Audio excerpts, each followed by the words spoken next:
வணக்கங்க. நான் மட்டன் பிரியாணி பண்ண போகிறேங்க. பாஸ்மதி ரைஸில் 3/4 கிலோ ரைஸு, 3/4 கிலோ மட்டனு. இதெல்லாம் மட்டனை முதல்ல வேக வச்சுக்கணுங்க. எண்ணெய் ஊற்றி 2 பட்டை 2 கிராம் போட்டு தனியாக வேக வச்சு எடுத்துக்கணுங்க.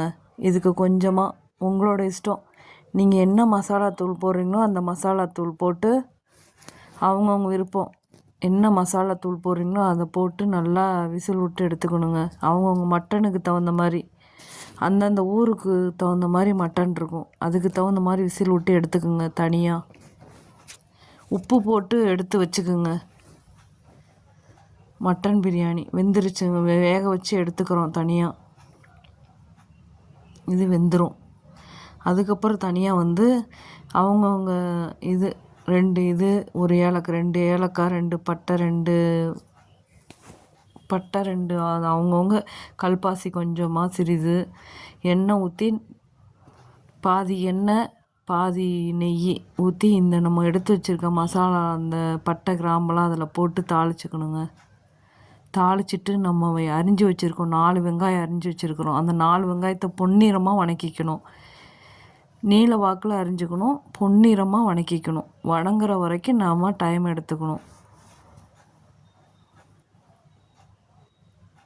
உப்பு போட்டு கொஞ்சம் வணக்கி விட்டுக்குங்க.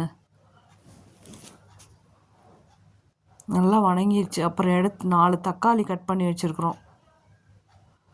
நல்லா வணங்கணுங்க. வெங்காயம் மெயினாக, வெங்காயம் தான் மெயினாக வணங்கணும். 2 பச்சை மிளகாய் போட்டு வணக்கிக்கிங்க. வணங்கிக்கிட்ட இந்த 4 தக்காளி அரிஞ்சு வச்சுருக்கோம் பாருங்கள், நீல வாக்கில். அந்த நீல வாக்கில் அரிஞ்சு வச்சுருக்க, நீல வாக்கில் தான் அரியணுங்க. நீல வாக்கில் அரிஞ்சு வச்சுருக்க தக்காளியை போட்டு நம்ம வணக்கணும். அதுக்கப்புறம் கருவேப்பிலை கொத்தமல்லியை போட்டு, புதினா கொத்தமல்லி தலையை போட்டு நல்லா வணக்கிக்கணுங்க. அதுவும் நல்லா சோறை வணங்கிடணுங்க, நல்லா வணக்கணும். ஆனால் பிரியாணி வணக்கிக்கிட்டே இருக்கணுங்க, அப்போ தான் நல்லாயிருக்கும் டேஸ்ட்டு. இஞ்சி பூண்டுங்க, இஞ்சி பூண்டு கொஞ்சமாக மஞ்சத்தூள், கரம் மசாலா தூள், நாங்கள் சாம்பார் தூள் போட்டோம், மட்டன் மிளகாத்தூள் போட்டோம், கொத்தமல்லி தூள் கொஞ்சமாக போட்டு வணக்கிக்கிட்டோம்.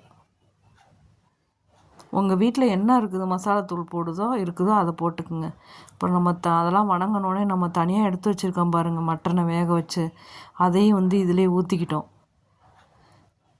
அதில் எவ்வளோ தண்ணி இருக்குதுன்னு அதுக்கு தகுந்த மாதிரி அளந்துக்குங்க. நாங்கள் 1 டம்ளர் அரிசிக்கு 1 டம்ளர் தண்ணி ஊற்றிக்கிட்டோம். உங்களோட அரிசிக்கு தகுந்த மாதிரி தண்ணி ஊற்றிக்கிங்க. நாங்கள் பாஸ்மதி ரைஸில் செஞ்சதுனால 1 டம்ளருக்கு 1 டம்ளர் ஊற்றினோம். உங்களோட அரிசிக்கு தகுந்த மாதிரி தண்ணி ஊற்றிக்கிங்க. அவ்வளோதாங்க, நல்லா கிண்டி விட்டு ரெடி ஆகிடுச்சு. தம்பு வச்சிடணும், அவ்வளோதான், ரெடி.